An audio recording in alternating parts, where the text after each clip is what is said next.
السلام علیکم ورحمۃ اللہ وبرکاتہ۔ اگر تم جنت کے حقدار بننا چاہتے ہو تو صرف عبادت سے کام نہیں چلے گا۔ والدین کی خدمت، ان کی عزت، یہی ہے تمہارا اصلی امتحان۔ آج سنو ڈاکٹر اسرار احمد کا وہ دل کو جھنجھوڑ دینے والا بیان جو تمہاری سوچ بدل دے گا۔ اما یبلغن عندک الکبر احدہما او کلاہما، اگر ان میں سے کوئی ایک یا دونوں تمہارے پاس بڑھاپے کی عمر کو پہنچ ہی جائیں، اما یبلغن عندک تمہارے پاس پہنچ جائیں اگر ان میں سے احدہما ان میں سے کوئی ایک او کلاہما یا دونوں، تو اب دیکھیے احکام کیا ہیں۔ بوڑھے والدین، فلا تقل لہما اف، نمبر ایک انہیں اف تک مت کہو۔ اف کیا ہے؟ بڑی چھوٹی سی شے، کوئی حقارت آمیز شے، ناخن جو تراش دیے جاتے ہیں ان کو بھی اف کہتے ہیں۔ اتنی سی چھوٹی بات بھی ان سے نہ کہو کہ ان کی گستاخی جو ہے اس درجے میں ہو رہی ہو، جیسے کہ یہ تراشے ہوئے ناخن ہے، اس درجے میں بھی کوئی گستاخی ان کے سامنے نہ کرو۔ فلا تقل لہما اف، اف ہے آپ پر۔ ہمارے ہاں یہ لفظ اف زیادہ استعمال نہیں ہوتا، تف استعمال، تف ہے تم پر، تف ہے آپ پر، نہیں، ہرگز نہیں۔ اف لکما وما تعبدون، حضرت ابراہیم علیہ السلام نے فرمایا تھا، سورہ انبیاء میں ہے موجود یہ اف لکما۔ سورہ احقاف میں جو سرکش اولاد ہوتی ہے ان کے بارے میں کہا گیا وہ اپنے والدین کو اف لکما، آپ پر تف ہو، نہیں۔ لیکن یہاں جو حکم ہے فلا تقل لہما اف، انہیں اف تک نہ۔ نمبر دو ولا تنہرہما، کبھی انہیں جھڑکنا مت۔ اما السائل فلا تنہر، سورۃ الضحیٰ جو ہے اس کی جو آخری آیت ہے، تو کسی کو جھڑک دینا، کسی سائل کو جھڑکنا نہیں ہے۔ اگر نہیں کوئی دے سکتے تو آپ شرافت کے ساتھ اسے معذرت کر لیں، بس اللہ خیر صلی اللہ بھی معاف کیجئے، بس جھڑکو مت۔ ولا تنہرہما۔ نمبر تین وَقُلْ لَهُمَا قَوْلًا كَرِيمًا، ان کے ساتھ گفتگو کرو بڑے ادب کے ساتھ، ان کا احترام ملحوظ رکھتے ہوئے بات کرو، لیکن یہ ہے کہ اس کے اندر احترام ملحوظ ہونا چاہیے، ادب ملحوظ رہنا چاہیے، ایسا نہ ہو کہ ان کے دل کو ٹھیس لگے۔ یہی ہے وہ جو بچہ سا تھا ہماری گود میں کھیلتا تھا، اس کی نجاستیں ہم صاف کرتے تھے، اس کو دودھ ہم پلاتے تھے، اس کو چلنا ہم نے انگلی پکڑ پکڑ کر، آج کل تو خیر اور بہت سی چیزیں ایجاد ہو گئی ہیں، واکرز ہیں اور کیا کیا ہے، لیکن پہلے کیا ہوتا تھا؟ والدین ہی انگلی پکڑ کر چلایا کرتے تھے اور چلانا سکھاتے تھے۔ آج یہ سینہ تان کر بات کر رہا ہے ہم سے، آج یہ اس طریقے سے جو ہے گستاخانہ انداز اس نے ہمارے سامنے اختیار کیا ہے، وہ دل کو ٹھیس لگے گی۔ میں نے اس سے پہلے بھی ایک مرتبہ آپ کو بتایا تھا کہ صرف دو چیزیں ایسی ہیں جن کو محبت اور تعظیم کے انداز میں دیکھنا بھی عبادت ہے، محض دیکھنا اور کچھ نہیں کر رہے آپ۔ ایک خانہ کعبہ، محبت بھرے انداز میں آپ بیٹھے ہوئے ہیں، صرف نہ آپ طواف کر رہے ہیں، طواف کریں گے تو اور ثواب ہوگا، آپ بیٹھے ہیں صرف اور دیکھ رہے ہیں، اور اس کے اندر احترام ہے، تعظیم ہے۔ اللہم زد بیتک ھذا تشریفا و تکریما و تعظیما۔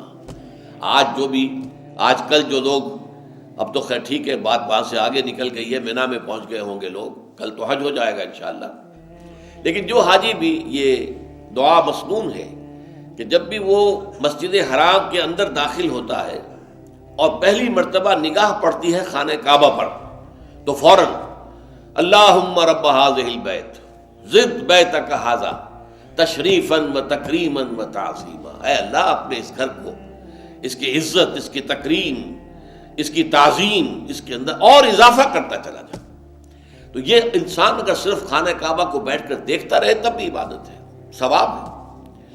اور اسی طرح بوڑھے والدین کو محبت بھری نگاہ سے دیکھنا، یہ بھی موجب ثواب ہے، کہ دل جو ہے ان کو کہیں کوئی آئینہ قلب جو ہے ان کے احساسات کو ٹھیس نہ پہنچے، اس کا لحاظ رکھنا۔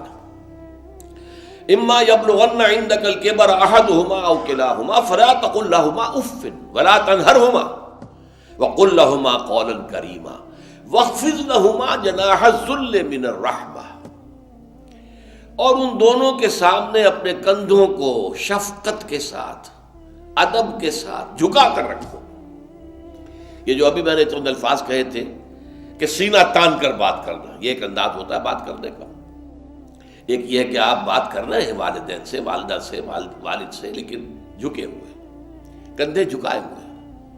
اب یہ بھی دو ہی باتیں ہیں، یا والدین کے سامنے کندھے جھکانے ہیں، یا پھر حضور سے کہا گیا ہے اے نبی آپ اہل ایمان کے لیے وَخْفِضْ جَنَاحَكَ لِلْمُؤْمِنِينَ، یہ مومن جو ایمان لائے ہیں ہمارے نیک بندے ہم پر، چاہے وہ غریب ہے، فقیر ہے، چاہے وہ غلام ہے، مسکین ہے، آپ اپنے کندھے ان کے سامنے جھکائیے۔ یہ بہت بڑی بات ہے جو کہی گئی ہے محمد الرسول اللہ صلی اللہ علیہ وسلم سے۔ آپ ان کے سامنے وَخْفِضْ جَنَاحَكَ لِلْمُؤْمِنِينَ، اہل ایمان کے لیے اپنے کندھے جھکائیے، جھکا کر رکھیے، ان کا احترام کیجیے۔ حالانکہ اصل احترام تو حضور کا ہے، وہ تو جب ہم پڑھیں گے سورہ حجرات تو جا کے معلوم ہوگا کہ کس درجے احترام ملحوظ رہنا چاہیے حضور کا صلی اللہ علیہ وسلم۔ لیکن یہاں نوٹ کیجئے وَخْفِضْ لَهُمَا جَنَاحَ الذُّلِّ مِنَ الرَّحْمَةِ، اور اس سب کے بعد بھی وَقُلْ رَبِّ ارْحَمْهُمَا كَمَا رَبَّيَانِي صَغِيرًا، اور یہ دعا کرتے رہا کرو اے رب ہمارے ان دونوں پر، میرے والدین پر رحمت فرما، رحم کر، جیسے کہ انہوں نے مجھے پالا پوسا جبکہ میں چھوٹا سا تھا۔ اب دیکھیے یہاں لفظ کیا آیا، ربیانی، رب، اللہ تعالیٰ رب ہے حقیقی، وہ ہے اصل میں پالن ہار، ساری چیزیں اس کی پیدا کردہ ہے۔ ماں باپ کے دل میں بھی محبت اور شفقت تو اسی نے ڈالی ہے، ماں کی چھاتیوں میں دودھ تو اسی نے بنایا، پیدا کیا ہے، تو اصل رب تو وہ ہے۔ لیکن اس کی ربوبیت کا ظہور جو ہو رہا ہے عالم واقعہ میں، عالم مادی میں، وہ والدین کی ربوبیت ہے۔ والدین پال رہے ہیں، پوس رہے ہیں، اپنی راتوں کی نیندیں حرام کرتے ہیں، بچے کو تکلیف ہے تو والدین نہیں سو سکتے، کوئی اور معاملہ ہے تو اس ظاہر بات ہے کہ ان کا آرام چین بالکل حرام ہو جاتا۔ یہ ہے در حقیقت۔ اب ان کا بدلہ کیا چکا سکتا ہے آدمی؟